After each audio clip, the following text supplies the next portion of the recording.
अस्सलाम वालेकुम नाज़रीन। सुप्रीम कोर्ट ने तो साइफर केस को उड़ाकर रख दिया, लेकिन इमरान रियाज खान ने भी साइफर केस में दूध का दूध और पानी का पानी कर दिया और इमरान खान के खिलाफ सहूलतकारों की तरफ से होने वाली साजिश को बेनकाब कर दिया। आइए पहले इनकी गुफ्तगू सुनते हैं, फिर इस पर बात करते हैं। ये जो रिजीम चेंज ऑपरेशन हो रहा था ना, इससे पहले मेरी इमरान खान से एक मुलाकात हुई थी, जहां से सारा मामला मेरे गले पड़ गया। 10 मार्च को मैंने इमरान खान को कहा था कि आप अमेरिका को जवाब जरूर दीजिएगा, और मुझे पूरा यकीन था कि ये जवाब नहीं देगा। वो इसलिए कि देखें, आज तक दिया ही किसी ने नहीं, अमेरिका को जवाब ही नहीं दे पाया कोई। तो मुझे उन्होंने वो साइफर के बारे में 10 मार्च को बताया था, लोगों को 27 मार्च को बताया था, मुझे 10 मार्च को पता था। अब मेरा वीलॉग निकाल के सुने 10 मार्च का, आपको पता चल जाएगा 2022 का। मैंने इस पे इमरान खान साहब से कहा कि आपको अमेरिका को एटलीस्ट जवाब जरूर देना चाहिए, आपकी हुकूमत नहीं बचेगी। तो उन्होंने कहा मैं जवाब दूंगा। मुझे पूरा यकीन था नहीं देंगे। मैं जब वहां से निकला तो मेरे अपने दिल में मैंने सोचा कि अगर इसने जवाब दिया तो ये बिल्कुल मुख्तलिफ आदमी होगा और ये साबित कर देगा कि ये पाकिस्तान के बारे में किसी और तरह सोचता है, और फिर इसकी हुकूमत नहीं रहेगी। अगर ये इस तरफ चल पड़ा तो हुकूमत नहीं बचेगी इसकी। अब अगर हुकूमत बचानी है, ये वाला लेटर या साइफर जो है, इसकी मौजूदगी में हुकूमत बचानी है, तो अमेरिका से डील करनी पड़ेगी, पाकिस्तान में नहीं होगा। अब 2 ऑप्शन है, या तो ये आदमी अमेरिका से डील करेगा या उसको डील करेगा। और तब मैंने अपने आप से ये एक तरह से प्रॉमिस किया था कि अगर ये आदमी अमेरिका को जवाब देगा तो ये जरूर मुश्किल में पड़ेगा, फिर इसकी हुकूमत भी नहीं बचेगी और पूरा निज़ाम इसके खिलाफ खड़ा हो जाएगा जैसे कि होता है। तो तब मैं इसको सपोर्ट करूंगा। इतना बड़ा काम अगर कोई आदमी करे तो उसको सपोर्ट करना चाहिए। आपको अपने मुल्क का पता है हम कहां पहुंचे हुए हैं आज? इसका मतलब ये इसीलिए है कि जब भी हमें अमेरिकन सफ़ीर मिलने आए या उनका कोई भी 3rd क्लास ऑफिसर भी आया, हम लाल टाई पहन के और बूट चमका के और प्रॉपर सूटेड बूटेड होके उनकी तरह के दिखने के लिए, उनकी तरह की खुशबुएं लगा के उनके पास से उनके सामने पहुंच गए। हमारी आइडेंटिटी नहीं थी यार कभी। हम क्या उनकी नज़र में? We are nothing. हम नेशन बन ही नहीं पाए, हमारे सामने मिशन ही कोई नहीं है, हमें करना ही कुछ नहीं है। लोग हमें पैसा दे ही जाएंगे, हम खाई जाएंगे। क्या यही हमारा मुस्तकबिल है कि हम उनकी गलत बातें माने? वो तो आपको एक और जंग के अंदर दो, वो धकेल रहा है आपको, लड़े उसके लिए एक जंग और। ये जो ना है ना, ये आपको 70s में करनी चाहिए थी, आपने नहीं की। आपको 80s में तो जरूर करनी चाहिए थी, आपने नहीं की। चले 90s में कर लेते। 2001 के बाद एक नई जंग के अंदर आपको धकेला गया, 9/11 के बाद स्पेशली, आपने नहीं की। कभी तो आपको कहना पड़ेगा कि यार हम एक कौम है, हमारा अपना एक कौमी मफाद है। ये जो इमरान खान बात करते हैं, इसका उल्टा मतलब नहीं लेना चाहिए। हम उसको कैसे पोर्ट्रे करते हैं कि इमरान खान अमेरिका की मुखालफत की बात करता है, नहीं करता। वो कहता है मुझे अमेरिका से बेहतरीन दोस्ती चाहिए, मैं अमेरिका के साथ तजारत भी करना चाहता हूं, ताल्लुकात भी रखना चाहता हूं, अमेरिका की मदद उन चीज़ों में करना चाहता हूं जहां हम कर सकते हैं, जहां हमारा कौमी मफाद है, और उन चीज़ों में अमेरिका की मदद लेना भी चाहता हूं जहां हमारा कौमी मफाद है। लेकिन मैं गुलामी नहीं कर सकता। एक कॉलोनी की तरह नहीं चलेंगे हम कि वो कहेंगे कि यार ये वाली चीज़ें हमें दे दो फौरी तौर पे और आप कहें जी सर ले लें। ये नहीं हो सकता कि वो आपके मुल्क के अंदर आके अटैक करें और आपका प्राइम मिनिस्टर उनको फोन करके उनको मुबारकबाद दे कि सर बहुत मुबारक हो, आपने हमारे मुल्क में आके हमारी फौज को डिसीव करके, हमारी सरहदी खिलाफ वर्जी करके, आपने हमारे मुल्क के सेंटर में आके आपने अटैक किया, मुबारक हो, आप टारगेट अचीव करके गए। ये बेशर्मी है, ये गुलामी है। गुलामी के साथ आज तक कोई कौम बनी नहीं। हम लड़ाई की बात नहीं कर रहे। कौन कह रहा है कि अमेरिका के साथ जंग करनी है? कौन कह रहा है कि उनके साथ बदतमीजी करनी है?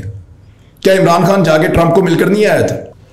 क्या इमरान खान की ख्वाहिश नहीं थी कि वो जाके दूसरे अमेरिकी सदर से भी मिले और आने वालों से भी मिले? एक्चुअली ये नहीं हो सकता कि वो अपने मफाद के मुताबिक हमें टिश्यू पेपर की तरह हमेशा इस्तेमाल करें। देखें, आप चाइना की बात करते हैं, क्या वो अमेरिका की बातें आंखें बंद करके मान लेता है? रशिया के पास वो मॉडल है ना, क्या वो किसी भी मुल्क की बातें आंखें बंद करके मान लेता है? They are stiff. वो अपने कौमी मफाद के खिलाफ नहीं जाते, उनके लोगों को उन पर ट्रस्ट है। चाइना ने पिछले साल अनाउंस किया कि उनके मुल्क में अब एक भी गरीब नहीं है। 100% गुर्बत उन्होंने खत्म कर दी। कौन कह सकता है, कौन क्लेम कर सकता है, कौन कर सकता है? 2020 में उनका ये क्लेम है, 21 में। तो अमेरिका भी ये क्लेम नहीं कर सका। अमेरिका में डेमोक्रेसी है, चाइना में नहीं है। उन्होंने ये क्लेम, आप कोई चीज भी करें पूरी तो करें ना, ये तो नहीं हो। और चाइना के अंदर आपको पता है कि जो प्राइवेट लोग बिजनेस करते हैं उनको कितने इंसेंटिव्स हैं, जो तजारत करते हैं, जो किसान हैं, जो टेक्नोलॉजी के लिए काम करते हैं, उनको कितने इंसेंटिव्स हैं। क्या पाकिस्तान में वो दिए गए हैं? हमारे यहां पे सारी की सारी इम्यूनिटीज और इंसेंटिव्स सफेद हाथी जो है ना उनके लिए हैं, या मुकद्दस गायें वहां पे उनके लिए हैं। ये ऐसा लगता है मुल्क एक कॉलोनी की तरह चल रहा है, एक तबका है जो हुक्मरानी कर रहा है, बाकी सारे बिल्कुल नीचे दबे हुए हैं।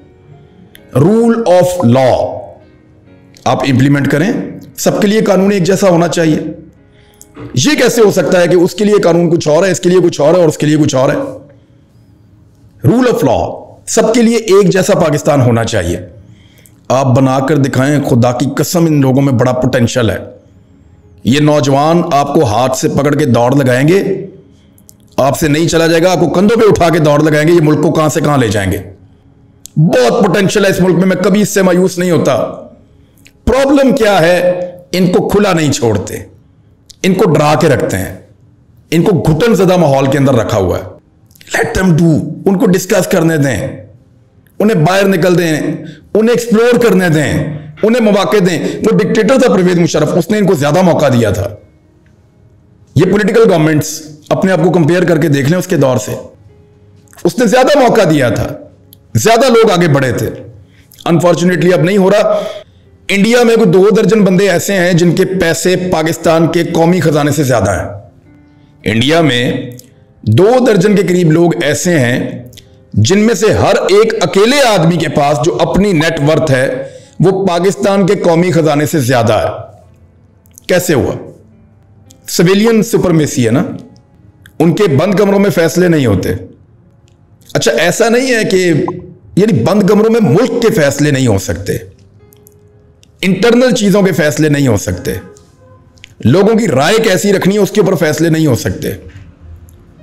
हाँ, आप नेशनल लेवल के कोई सिक्योरिटी इश्यूज हैं उन पे आप बात कर सकते हैं, लेकिन आप बंद कमरों में यह फैसला करें कि पब्लिक इसको पसंद करती है, हमने इसको लेकर आना है, या ये हमें सूट करता है, ये हमें नहीं करता। अगर ये बंद कमरों के फैसले बंद हो जाए ना, देखिए पाकिस्तान के जो लोग हैं ना इस खित्ते के, बेवकूफ नहीं है, ये बड़ी नीयत वाली कौम है।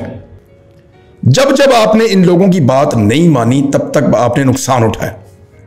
आपने 71 में इनकी बात नहीं मानी, आपने नुकसान उठाया। आपने अमेरिका की जंग के अंदर अपने आप को झोंक दिया, इनकी बात नहीं मानी, आपने नुकसान उठाया। अभी हाल ही में आप देख लें, 2022 में रजीम चेंज ऑपरेशन हुआ, आपने इनकी बात नहीं मानी, आपने नुकसान उठाया। आज एक बददिली है पाकिस्तान के इदारों में भी और पाकिस्तान के लोगों में भी। मईशत हमारी जो है वो हिचकोले खाती खाती बिल्कुल एक एज पे खड़ी है। जब जब आप लोगों की बात नहीं मानेंगे आप नुकसान उठाएंगे, जब जब आप लोगों की बात मानेंगे लोग आपको डिलीवर करके देंगे। तो इसलिए मेरा यह मानना है कि सिविलियंस को कीड़े मकोड़े समझने की बजाय उन्हें मौका दिया जाए और उनको काम करने दिया जाए। यह नहीं हो सकता कि हमेशा तो अब every day is not Sunday. Policies आप जब बदलते हैं तो लोगों के ज़हनों में सवालात पैदा होते हैं। हर वक्त लोग आपकी बात पे लब्बैक नहीं करेंगे। एक वक्त आता है लोगों की आंखें खुल जाती हैं, लोगों को लगता है कि हमारे साथ खेला जा रहा है अपने मफाद के लिए, अपनी जिद के लिए, अपनी अना के लिए। तो फिर लोग ये सोचते हैं कि हम क्यों खिलौना बने। अब वो वक्त आ गया। नाज़रीन, इमरान खान ने हमेशा कहा है, अमेरिका हो या रशिया हो या कोई भी ताकतवर मुल्क हो, हम उनके साथ दोस्ती कर सकते हैं, पार्टनरशिप कर सकते हैं, लेकिन हम उनकी गुलामी नहीं कर सकते। जिस तरह एक इज्जतदार कौम एक दूसरे से ताल्लुकात रखती है, बिल्कुल वैसे ही हम अपने वक़ार को मद्देनजर रखते हुए एक दूसरे से दोस्ती करेंगे, ना कि चापलूसी या गुलामी। लेकिन आज तक नवाज शरीफ और जरदारी ने या इन जैसे लोगों ने ताकतवर लोगों के सिर्फ तलवे चाटे हैं, उनकी चापलूसी की है या उनके डॉलर्स खाए हैं और इसके बदले में इन्होंने मुल्क मुखालिफ पॉलिसीज बनाई हैं। लेकिन इमरान खान वो वाहिद लीडर था जिसने दो टोक उनको पैगाम दिया कि हम गुलामी को मंजूर नहीं करेंगे। नाज़रीन, साइफर का मामला भी कुछ ऐसा ही था। जब इमरान खान ने देखा कि ताकतवर मुल्क हमारे मुल्क में बैरूनी मुदाखलत के जरिए रजीम चेंज कर रहे हैं और मुदाखलत कर रहे हैं, तो इमरान खान ने अवाम को साइफर दिखाकर इनकी साजिश को बेनकाब किया और इमरान खान ने लोगों को बताया कि किस तरह बड़ी ताकतों के साथ मिलकर इन्होंने इम्पोर्टेड सरकार बनाई और जिसने भी इस मुल्क को कौम के साथ जुल्म किया और मीशत को तबाह करके रख दिया, ये तो आप सबके सामने ही है। लेकिन नाज़रीन, देर आए दुरुस्त आए, आज पाकिस्तान की अदलिया ने अवाम को रूल ऑफ लॉ की एक नई उम्मीद की किरण दिखाई है। जैसा कि इमरान रियाज खान ने कहा था कि साइफर एक मन घड़त केस है और इमरान खान ने खुददारी और गैरतमंद लीडर का सबूत देते हुए अवाम को साइफर दिखाया ताकि वो मुल्क में कठपुतलियों को पहचान सके, ताकि अवाम अपनी मनमर्जी के लीडर को मुंतखब कर सके। जो इमरान खान ने किया, इससे मुल्क को किसी सूरत भी नुकसान नहीं हुआ बल्कि मुल्क का वकार बहाल हुआ। इमरान खान ने साइफर के जरिए ताकतवर मुल्कों को दो टोक ये पैगाम दिया कि अगर आप हमसे दोस्ती करना चाहते हैं या पार्टनरशिप करना चाहते हैं तो कर सकते हैं, लेकिन हम किसी के गुलाम नहीं, हम किसी की गुलामी हरगिज कबूल नहीं करेंगे। नाज़रीन, आपकी इस बारे में क्या राय है? कमेंट में जरूर बताइएगा। अगली वीडियो में मिलते हैं, तब तक के लिए अल्लाह हाफिज।